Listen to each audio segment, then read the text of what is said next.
Pinball FX, the free one's Sorcerer's Lair. Hello, I am the many-talented Mr. Jefferson, and I am here to present part 1 in a 4-part miniseries about the 3 free Pinball FX tables and the 1 free pinball table on Pinball M.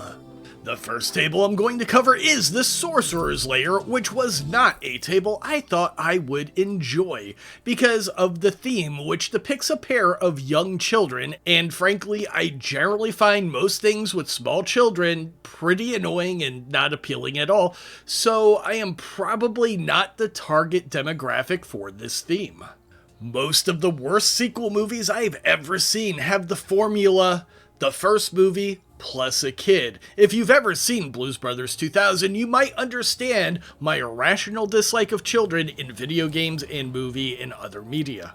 This really isn't the case with Sorcerer's Lair, however, which is a whimsical action-adventure starring a brother and sister who stumble across the Sorcerer's Lair and have to try to stop his midnight ritual, aided by the help of a friendly ghost named Whisper. The brother Jake and his unnamed sister? Okay, for the sake of this video, I am going to name her Zelda. If she does actually have a name, please tell me below in comments. Jake seems like an athletic and an energetic child who likes games of all kinds, from target practice with his slingshot to chess and other puzzles, not unlike a certain green-clad fairy boy from a game series I can't seem to remember the name of right now. Zelda, however, seems to be very practical, as she thought to bring a flashlight to help them navigate through the Lost Woods, and she also seems to have an affinity for magic, as she seems to be the one who primarily interacts with and seeks out Whisper, or at least that's my internal headcanon, to beef up her role in the game. The children also sound a little similar, so sometimes it's hard to determine which child is speaking. The sorcerer tries to scare the children off before his midnight ritual through a series of mystical means. As they wander the forest maze surrounding his tower, their path is barred by an enchanted tree, and they are haunted by ghosts and chased by skeletons, and once they make it inside the sorcerer's lair, they have to navigate a maze-like cellar, where they are attacked by spiders, which they have to defeat, and Jake must solve a puzzle between the walls to open the exit, and then they must navigate their way out of the creepy cellar, only to find themselves blocked by the gates of the void, which is a dimension filled with monsters, but these gates just seem to teleport the children to different locations around the lair, allowing them to locate Whisper again, who has the power to dispel these gates so the children can finally pass. With the way to the Citadel finally cleared, the clock strikes midnight and the ritual begins, giving the sorcerer great power, which he uses to try to recapture Whisper, who had been his prisoner before. Jake and Zelda rescue Whisper, but the sorcerer is now at the peak of his power and summons the creatures of darkness to chase the kids off once and for all. But the children have located 13 pieces of obsidian on their journeys, which allows them to disrupt the sorcerer's ritual, vanquishing the creatures of darkness and seal the sorcerer's powers once and for all, defeating his malicious midnight mass. I really like the theme of this table, and I'm actually kind of shocked that it didn't spawn a sequel table or a series of adventures starring Jake and his sister. And every reference I've seen so far has either been Jake's sister or the siblings, but I haven't actually seen a name for her, or the sorcerer himself, who really just doesn't need a name because you can just call him Sorcerer. And it's nowhere near as awkward as calling her Jake's sister, because it's almost as if she just doesn't matter at all. I also like to think that Whisper was the sorcerer's apprentice once upon a time and stopped his first attempt at the midnight ritual using an obsidian seal, which broke into 13 pieces and separated her body and her spirit, with her body being cast into the void where it still remains. This little extra embellishment to the story explains why there are obsidian pieces just scattered around the Citadel, and why Whisper is a ghost who can help Jake with magic and would establish a motivation for the sorcerer to want to bind Whisper to his service once again. and it also explains why Whisper is different from every other ghost you encounter on the table, who are all just big jerks. This table also has a very heavy Harry Potter vibe with magic and the Whomping Willow that blocks a ramp, but the kids themselves are not magical, and the story reminds me a lot of weird old Disney live-action movies like Return to Witch Mountain, which is a movie about a brother and sister who have psychic powers and their guardian who is trying to exploit those powers. And it turns out the kids weren't actually magical in that movie, they were just aliens the whole time. Old Disney was kind of weird. There were a lot of movies where some dude just kind of randomly turns into a dog or a fish, and everybody just rolled with it. These movies were lighthearted and whimsical, and that's a pretty good description of the table theme for Sorcerer's Lair.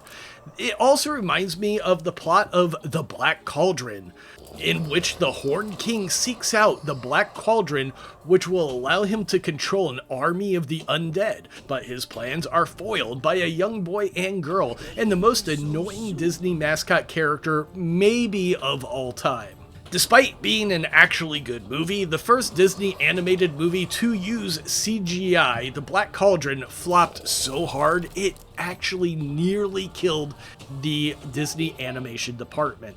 And I believe the reason is mostly due to the cost of reshoots that delayed the film by 5 years because the original version was deemed too scary for children. But that's kind of BS because Don Bluth's next film was Secret of Nim, with its terrifying fucking owl, and that's one of my favorite movies from my childhood, and The Black Cauldron has gained a cult following since it was finally re-released in 1998. And besides that, the first Disney movie I saw as a child was Bambi, and I would like someone to explain how any part of The Black Cauldron is more traumatic than what happens at 41 minutes and 37 seconds into Bambi. I don't even have to name the scene because everybody out there already fucking knows what I'm talking about. I swear to God, early Disney was just a PTSD factory. Don't get me started on those frickin' pink elephants in Dumbo or that donkey scene in Pinocchio. I think I need to go see my therapist again. But before I do that, back to more pleasant, whimsical romps. The Sorcerer's Lair captures the feeling of these older movies like The Shaggy Dog and The Incredible Mr. Limpet, with adventure, spooky skeletons, ghosts, and magic, but in a pinball format and without all the PTSD attached to it. Now that I've talked about the theme of the table, it is time to talk about the table mechanics. I like to start at the bottom of the table because that is the first thing you will look at. Starting at the flippers, you have the standard 2 flipper setup with 2 slingshots above them and 5 lanes. The 2 outside lanes are out lanes, but if you spell ghost in the rollovers, the out lanes will become in lanes until you use one of them, then that lane will transform back into an out lane, with the exception being if you manage to finish spelling ghost while the ball was heading for an out lane. In which case the redirect will pop up and send the ball towards the flippers, but it will remain until it is used again. There are 3 habit trails that lead back to the flippers, but only 2 of them will send the balls into rollover lanes. Just above the slingshot are the forest bumpers, the G target, and Whisper hideout sinkhole.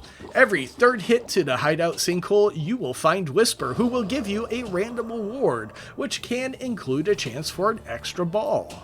There's also a path through the woods leading to the outer orbit. On the right side of the bumper containing the Whisper sinkhole is one of the O targets, and on the opposite side of the table, just below the upper right flipper, is the final target to spell goo.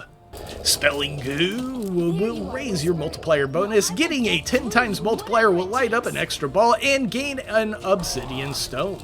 Hitting the outer orbit 3 times will upset the enchanted tree, who will block off the citadel path. 3 shots to the citadel ramp will cause the tree to retreat and grant an obsidian stone. Hitting the left outer orbit will send the ball around to the upper right flipper, and hitting a combo shot onto the ghost ramp below the gargoyle is the Illusion Mastery combo. Hitting that combo 5 times will award another obsidian, and hitting it 10 times will light an extra ball. You can also light an extra ball by completing a 6-way combo, which is 6 combo shots in a row. Above the gargoyle is the tower, which is a multi-directional ramp. Hitting the tower ramp will turn the tower redirect, sending the ball into the right in lane, then into the left in lane, and then the third shot will send the ball to the Sorcerer's study, where he will lock the ball. Locking 3 balls in this manner will initiate the Minions multi-ball mode, in which you have to shoot the left orbit, the Cellar combo ramp, and the Citadel ramp, and finally the tower will light up and you can shoot all 3 balls into the tower to end the mode for an Obsidian. To the right of the tower, under the Sorcerer, is the inner orbit, which leads back around to the upper right flipper. The inner orbit will cause the gargoyle gate to open for a short time, allowing for a ball lock. This is another 3-ball lock, 3-ball multi-ball, where you can collect jackpots by shooting the lit lanes. A little further to the right, we see a spinner and 3 targets. Hitting all 3 targets will raise the spinner and open the stairway ramp, and right next to it is the Cellar sinkhole. The Cellar sinkhole is where you start the main modes for the table. The stairway ramp will light up stairway and will light up combo shots for the 4-way tower combo, which is the stairs, the tower, the right ramp, and the stairway ramp again, which will award an Obsidian. And lights up all 3 ramps to award 1 million points for continuing the combo. After lighting up the stairway, hit the stairway ramp 3 more times for an Obsidian. To the right of the spinner is the Citadel ramp, which also turns when you hit it and will eventually lead to the upper left flipper, which is way up in the corner, and you use that for the combo shot onto the ramp that rewards the extra balls when it is lit. This is where you collect those. Spelling Citadel will start Citadel Multiball, which is a 2-ball multi-ball mode where you play catch with Whisper, who awards you 1,000,000 points for catching her.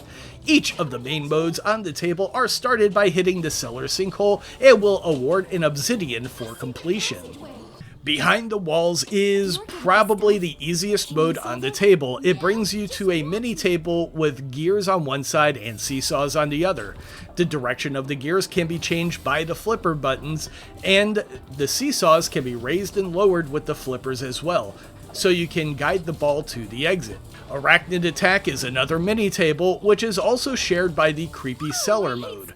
In Arachnid Attack, you aim for the spiders until the exit opens. In Creepy Cellar, you shoot the lit lanes until the exit opens. The other 3 main modes are played on the normal table. Bones involves skeletons chasing the kids, and shooting the spinner lanes gains you distance until you escape. In the Crazy Ghost modes, crazy ghosts pop up in front of the ramps and must be hit to dispel them. If you take too long, they start to reappear. In Gates to the Void, gates will appear in front of the ramps and teleport you to specific locations around the table unless you hit the Whisper sinkhole first.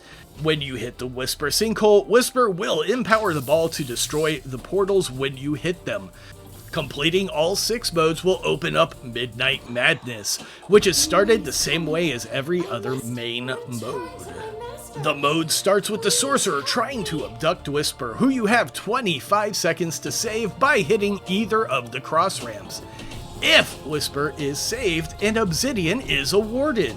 When Whisper is saved or time runs out, the flippers will become inactive and the balls will drain to begin the second phase of the Wizard mode. The Sorcerer will summon the Creatures of Darkness, which begins a 3-ball multi-ball, with each shot attacking the creatures and awarding 1,000,000 points. After 40 seconds, the flippers will be locked again, ending the mode, which will add another 0.5% bonus to the multiplier, and collecting the maximum 13 stones will add an additional 50 million points. This is a really fun adventure table with tons of storytelling happening while you play the table. At first, I thought it might be more of a children's table because of the motif, but it is a lighthearted adventure where a couple of children meet a ghost and they try to stop a sorcerer from gaining ultimate power, and the sorcerer is really just trying to scare them away the whole time. He isn't even that evil, just overly ambitious. Of course, I like to add my own little embellishments to the story of the table because I really do believe, first off, the sister should have a name, and again, please comment if she actually does have a name and I haven't found it yet. I also like to tweak Whisper's character just a bit so that instead of just being the Sorcerer's prisoner, she's actually his former apprentice who stopped his first ritual with an obsidian amulet, which then shattered into 13 pieces and cast her body into the void, leading her to exist as a ghost. It explains the importance of those 13 pieces of obsidian as vital to disrupting the ritual, and it also explains why the thing that can stop the ritual is just laying all over the place, and it would explain why Whisper is different from the skeletons and other ghosts you encounter on the way, and that's because of the way in which she became a ghost.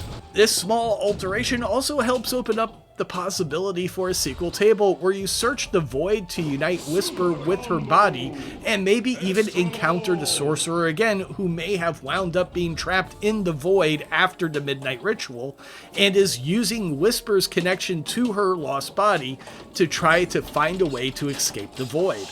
This isn't a particularly difficult table, which makes it an ideal table for new players who might find the various redirects a little confusing at first, but then they will find them really endearing when they eventually learn the table a little better. 2 of the multi-balls are really easy to lock, and the kickbacks are also really easy to collect once you know where the ramps and redirects are going to send the ball. I still haven't quite figured out the skill shot on this table. You need to use the right amount of power to hit a rollover without dropping it into the right orbit, which should drop it into a vertical upper kicker for the skill shot, which will send the ball to the right flipper, where you will need to shoot it up the tower ramp for the super skill shot. I don't think I've ever done this.